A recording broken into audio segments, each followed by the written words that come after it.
Hi everyone, it's Cosmin, and today's recipe is all about chocolate. Delicious, fragrant, luscious, sensual ruby chocolate. Ruby chocolate is naturally pink, hence the name. If I were to compare it to other types of chocolate, I'd say ruby is something like a velvety, buttery, creamy white chocolate, but without the extra sweetness. It actually has a slight tang to it and I'd say a berry aftertaste.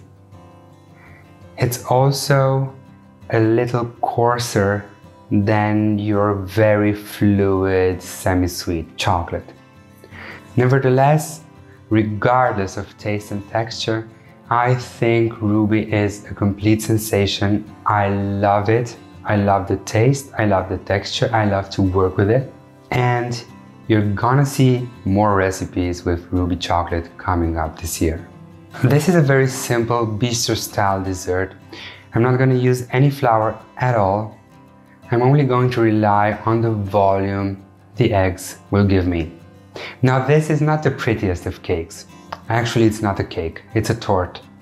Difference between a torte and a cake: a torte has little to no flour. So, without further ado, let me show you how to make this ruby chocolate torte.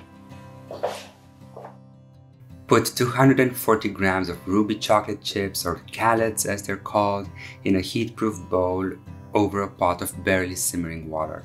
Just let it sit for a minute or so. Then stir it gently and you'll notice it melts in no time at all. Remove from the heat. Separate 4 eggs and start beating the whites at high speed. Just loosen them up a bit and then add 10 milliliters of fresh lemon juice. As soon as the whites double in volume, add 2 teaspoons of erythritol, one at a time.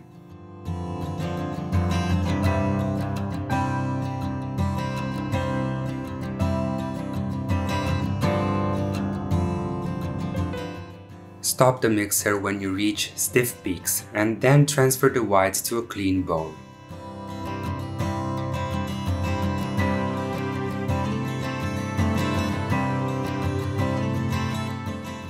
Now put the 4 yolks in the bowl you used to beat the whites, and to them add 50 grams of erythritol.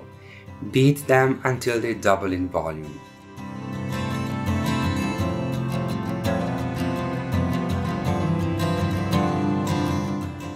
Halfway through, add a little salt.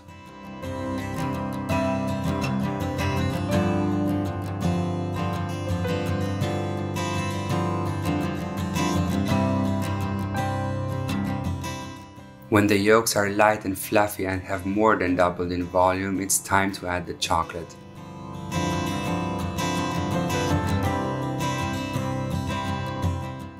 Use the mixer to bring everything together. You'll notice the mixture feels quite dense. It's supposed to be like that.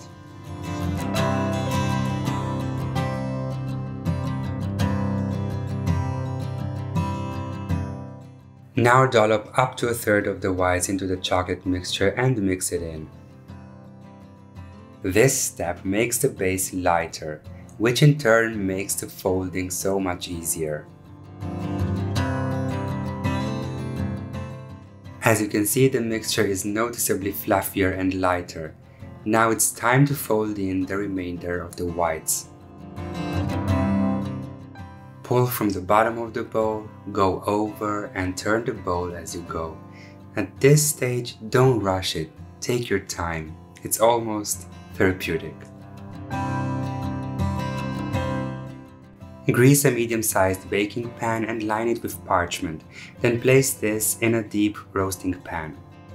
Now pour this beautiful, luscious mixture into the pan and make sure it doesn't go higher than half of the pan's height.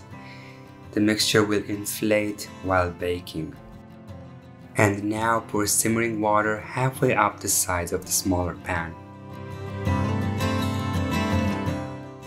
Bake the ruby chocolate torte at 150 Celsius for 45 minutes. Then crack the oven's door open and let it sit inside for another 15 minutes before removing from the water bath. Then it's time to let it cool to room temperature before refrigerating it for at least 2 hours.